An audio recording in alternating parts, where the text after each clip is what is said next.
siang para pemirsa, bagaimana kabarnya? Kembali lagi bersama saya Joshua Mbajak dan senang sekali menyapa Anda dengan membawakan berita yang hangat, terpercaya, dan aktual.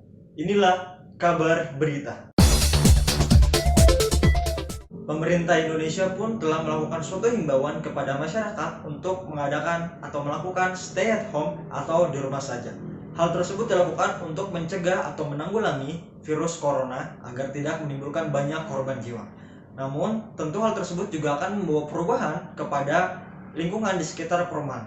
Berikut adalah situasi terkini di lingkungan perumahan yang akan dibawakan oleh rekan saya, Angel.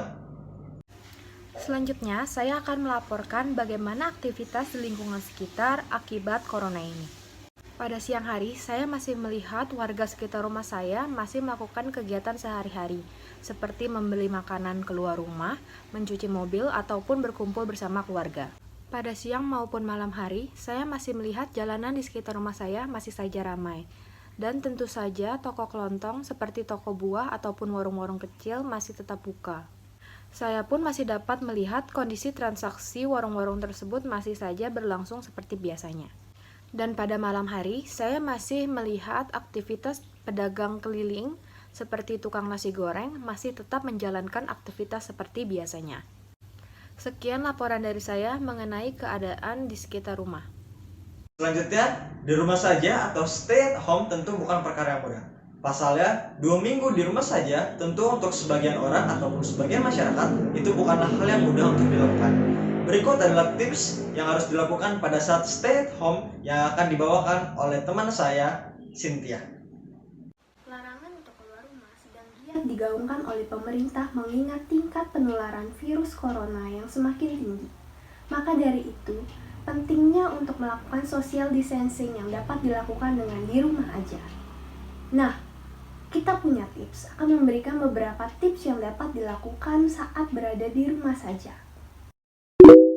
Video conference. Masih bisa berhubungan dekat dengan mereka dengan menggunakan video conference atau pertemuan secara virtual. Belajar masak. Nah, selain untuk mengisi kebosanan, belajar masak juga dapat menambah skill kita dan tentu dapat menjamin kualitas makanan yang kita makan. Yang ketiga, belajar mengenai pasar saham. Selain untuk menambah pengetahuan, belajar mengenai pasar saham juga mungkin dapat memberikan keuntungan bagi kita secara finansial. Yang keempat, tips terakhir adalah olahraga. Walaupun kita di rumah aja, penting bagi kita untuk tetap menjaga kualitas tubuh kita agar tetap sehat dan untuk dapat menangkal berbagai macam penyakit. Sekian beberapa tips yang dapat kami berikan. Jangan lupa untuk tetap sehat, produktif, walau harus di rumah aja. Tidak semua masyarakat dapat melakukan stay at home atau di rumah saja karena mereka masih harus bekerja di luar dan tidak dapat melakukan work from home atau bekerja di rumah. Begitu pula dengan masyarakat yang dimana mereka harus membeli kebutuhan pokoknya untuk dapat bertahan hidup dan harus pergi ke tempat-tempat seperti supermarket maupun kebutuhan mendesak yang lainnya. Berikut adalah cara yang dapat dilakukan ketika masyarakat pergi keluar dan masuk kembali ke dalam rumah yang akan diberitakan oleh rekan saya, Melissa. Terkadang kita dihadapkan pada situasi yang penting ataupun mendesak sehingga mau tidak mau kita harus keluar rumah. Nah, selain dengan menerapkan social distancing, berikut ada beberapa tips sederhana yang dapat dilakukan untuk menjaga diri ketika kita berada di luar rumah ataupun setelahnya. Pertama, selalu gunakan masker.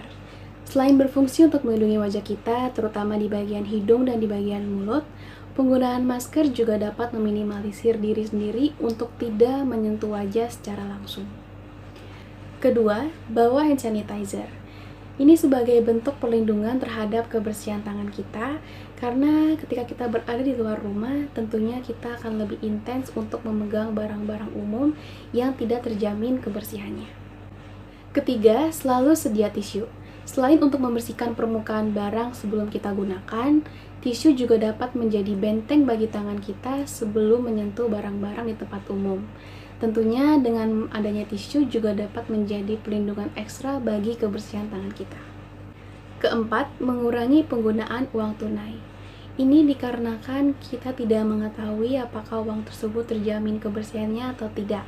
Maka untuk meminimalisir resiko, alangkah baiknya kita menggunakan transaksi yang bersifat cashless. Sekalipun kita terpaksa memegang uang tunai, alangkah baiknya kita segera untuk mencuci tangan kita.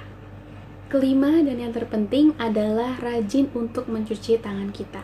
Sangat disarankan untuk mencuci tangan di bawah aliran air bersih dan menggunakan sabun cuci tangan, serta harus sesuai dengan tahapan yang benar. Dan berikut ini ada sajian video singkat yang akan memberikan gambaran bagaimana langkah-langkah untuk mencuci tangan yang benar.